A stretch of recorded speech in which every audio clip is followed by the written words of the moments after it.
दोस्तों मैं सुहेब अंसारी हूँ और इस वक्त कैराना में यूपी हरियाणा बॉर्डर पर पुल पर खड़ा हुआ हूँ। आपको बता दूँ एक दिन पहले हरियाणा के समालका थाना क्षेत्र का रहने वाला मेडिकल का छात्र हिमांशु यहीं से यमुना नदी में कूदा था। कुछ देरी तक जो हिमांशु था वो यहाँ जो सरिये बाहर निकले हुए हैं उनके सहारे यमुना नदी की ओर पैर करके लटका हुआ था।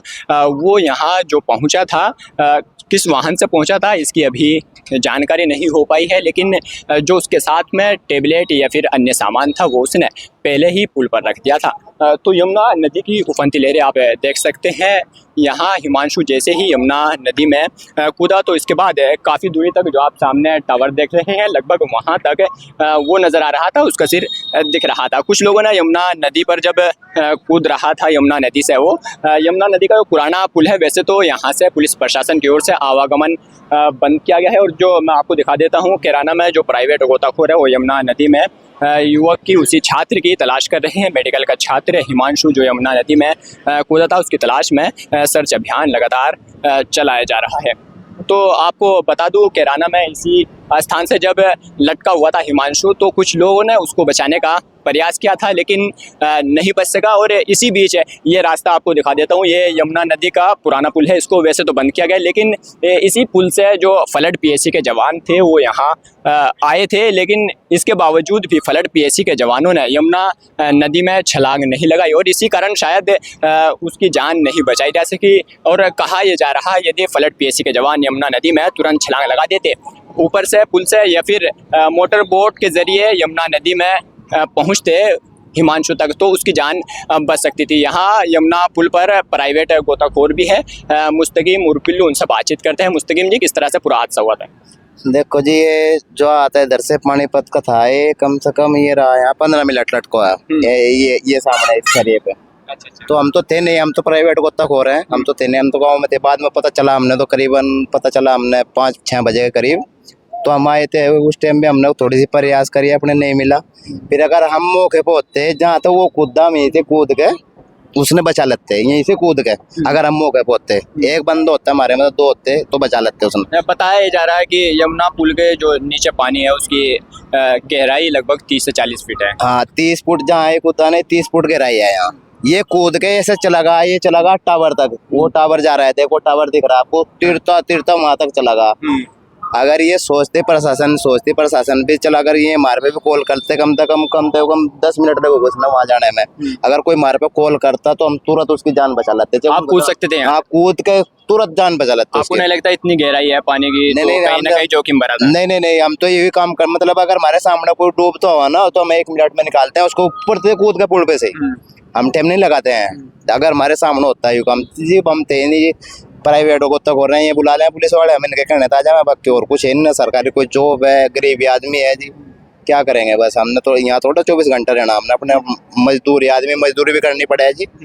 सरकार ये सोच नहीं रही कि भाई 2 लगा दे, 4 लगा दे, 4 को तक और लगा दे तो इतनी बड़ी ये नो है। अभी डूबा था 15 दिन पहले की बात है, राजस्थान का था, उसकी भी डेड बॉडी नहीं मिली क्योंकि हम मौके पे नहीं थे। हम आए फिर उसकी जैसे वो डूब गया, हम आए 4 बजे करीब, 4 बजे पानी चढ़ रहा था, वो भी नहीं मिला जी हमने। कोई राजस्थान वाला भी अभी तक नहीं मिला। अभी कल डूबा था मेडिकल का छात्र हिमांशु, उसका क्या रहा? ये भी अभी तक नहीं मिला, इसका काम जारी है। अब गए थे हम ये इस पर के टील तक, टंडे का पुल है वहाँ तक गए थे ढूंढने के लिए, तो नहीं मिला है। उसका जिला है बागपत जिला, वहाँ तक कितनी दूरी है? ये दूरी करीबन ये पड़ेगी 30 किलोमीटर, 35 किलोमीटर, 30, 35 या 40 में पड़ जा। तो वहाँ तक गए थे हम, अभी आए, सुबह गए अभी आए, उसका नहीं पता लग रहा है। उसके कल इस टाइम में उसकी पूरी ही वो उम्मीद है, कल इस टाइम में उसकी डेड बॉडी निकलेगी, वो बड़े ऊपर आ जाएगी, फिर वो जाकर आगे तो डेड बॉडी दे देंगे निकाल के।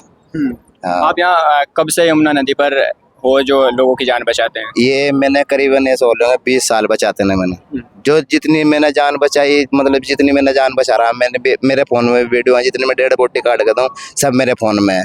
अगर मैं मौके वो मैं जान बचा लूँ, अगर नहीं मैं मौके होता फिर मैं तो डेड बॉडी तो काट के देनी है।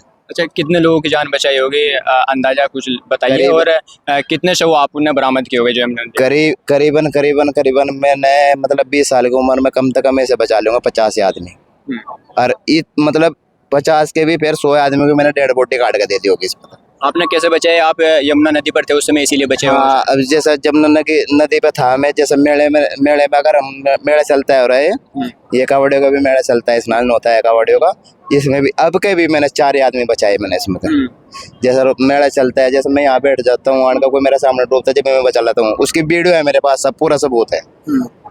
तो सरकार तो बड़ी परीक्षा कर ली, बड़ी प्रार्थना कर ली कि 2 आदमी या 4 आदमी, 2 आदमी या 4 आदमी यहाँ छोड़ जावे, तो ये जो ये हादसा नहीं होने का जितना।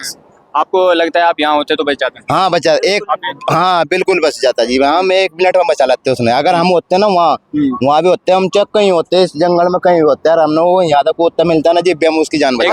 वीडियो काफी वायरल हो रहा है, उसमें फ्लड पीएससी के जो जवान है वो भी ऊपर पुल पर दिख रहे हैं। नहीं, वो मैं कूदे नहीं, मुझे पीएससी वाले में कूदे नहीं, मैं वहाँ भी मतलब मैं वहाँ थे भी नहीं कूदते। मौके मारने पे भी थे, उन्होंने अपनी जैकेट भी लगा रखी थी, उनके पास टूब भी थी, सब कुछ था, मैं कूदे नहीं। पूरे संसाधन थे फिर भी? हाँ, पूरे साधन थे, सिर्फ बोट नहीं था, उसकी बोट में हवा नहीं भरी जा रही थी, बाकी में उनकी वो वर्दी थी, पूरी टूब थी। अगर वो सोचते वहाँ तो 2 आदमी जाकर उसने बचा सकते थे। सरकारी जो गोताखोर है जो यहाँ मौजूद है, वे बचा सकते थे, फिर उन्होंने नहीं बचाया। तो उसकी जान बचाई जा सकती है? हाँ, जान बचाई जा सकती थी। यहाँ से देखो टावर कितना चल रहा है, देख टावर एक करीबन 10 यानी कि 10 के 20 मिनट में वहाँ ये आदमी पहुंचेगा। इतनी बार में उसकी जान बच सकती थी, अगर नहीं वहाँ तक कूद जाते, जैकेट भी थे, सारा सामान लेना, तो वहाँ तक कूद के जान बचा सकते थे, फिर इन्होंने जान नहीं बचाई। इन्होंने गंभीरता से लिया। हाँ, इन्हें कोई मतलब इन्हें कोई लापरवाही। हाँ, लापरवाही है जी। तो भैया आपका क्या नाम है? मेरा मोहम्मद इसरान है जी। इसरान जी? जी, कहाँ के रहने वाले हो आप? गांव ककोर है जी। आप भी तैराक हैं? हाँ जी, तैराक हैं बहुत। आप भी यमुना पर ही रहते हैं? हाँ, जमने भी रहते हैं जी, करें क्या, यहाँ तो हर 8वें दिन यही घटना होती है। हम सोचते हैं कि मेरे अलावा कोई और सरकारी गोताखोर परमानेंट छोड़ दे जाए, ये घटना नहीं होनी चाहिए, फिर होएगी नहीं। तब यहाँ ना तो सरकारी रहता ना प्राइवेट रहता, सरकारी आ भी जाता है तो मौके पर जान नहीं बचा पाता। अगर हम लोग होते तो यहाँ से तुरंत ही जान बचा लेते उसकी, चाहे हमने पुल पे से कूद के जान बचानी पड़ती। पहले भी बॉडी काट के दी है, पर कुछ मौके पर है, पता लग गया तुरंत बचा दी जान, नहीं मौके पे लगा फिर डेड बॉडी काट के तो देनी पड़ती है। क्या करें जी, हम तो यही चाहते हैं सरकार से। आप जो आप लोगों की टीम है, कितने लोगों की टीम है? हमारी तो 26 आदमियों की टीम है सर। 26 आदमियों में तो कोई भी आ जाता है वही बचा लेता है, लेकिन क्या करें, कम से कम यहाँ 5 आदमी तो छोड़ दिए जाए। 26 लोगों की टीम है, प्रशासन की ओर से कोई संसाधन आपको मुहैया कराए गए? जी कुछ नहीं है जी, कुछ नहीं चल रहा है यहाँ से, कुछ भी यही चल रहा बस। जब ये डूबा है, जब घटना हो जाए, जब पुलिस वाले यहाँ फोन करते हैं आ जाओ भाई, कुछ नहीं देते, ना यहाँ देते ना कोई देता। आपको लगता है जब फोन किया जाता है तब तक देर हो जाती है? बहुत 1 घंटा लेट हो जाते हैं जी, फिर कुछ नहीं मिलता हमने यहाँ। अगर यहाँ सुविधा कर दे कोई सरकार हमारी, तो यहाँ से हम लिख के देते हैं स्टाम्प पे, यहाँ से एक भी डेड बॉडी नहीं, कोई भी घटना नहीं होने की डूबने की। यहाँ से पानीपत से, ऐसी माड़क से, दुनिया राजस्थान से डूबते हैं जी, हम लोगों पे देखा नहीं जाता। हम क्या करें, मजबूर हैं, कोई सुविधा कर दे सरकार हमारी, तो हम इतनी नौबत आने नहीं देना है। कभी किसी अधिकारी से या फिर किसी नेता से आपने गुहार लगाई? गुहार लगाई जी, कोई सुनवाई नहीं करता। ये सुनवाई करते हैं बस, हेलो फोन करते हैं आ जाओ यहाँ, डेड बॉडी निकाल दो। अच्छा, आप लोग जब यहाँ सर्च अभियान चलाते हैं, कोई आपको मानदेय दिया जाता है फिर निःशुल्क मानवता के नाम पे? कुछ नहीं होता जी, कुछ नहीं होता जी, हम अपनी तरफ से सेवा में लगते हैं बस। अच्छा, जो घर परिवार है आपका, कैसे आजीविका चल रही है? आप लोग यहाँ आ जाते हैं? भाई जी छोड़ के आना पड़ता है, जब ये हमारा प्रशासन फोन करता है ना, हमने उसके लिहाज प्यार से आना पड़ता है, क्या करें, मजबूरी है, हमको उनकी तरफ भी देखना पड़ता है, यहाँ भी देखना पड़ता है।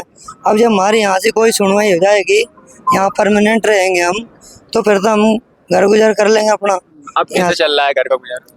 घर का गुजारा जी, यहाँ से हम कपड़ा बेचने कहीं भी चले जा सकते हैं, वहाँ से फोन करते हैं यहाँ प्रशासन, आने में तो टाइम लगता है, ये दिक्कत है जी, खान कुमान तो जाना पड़ता है कहीं।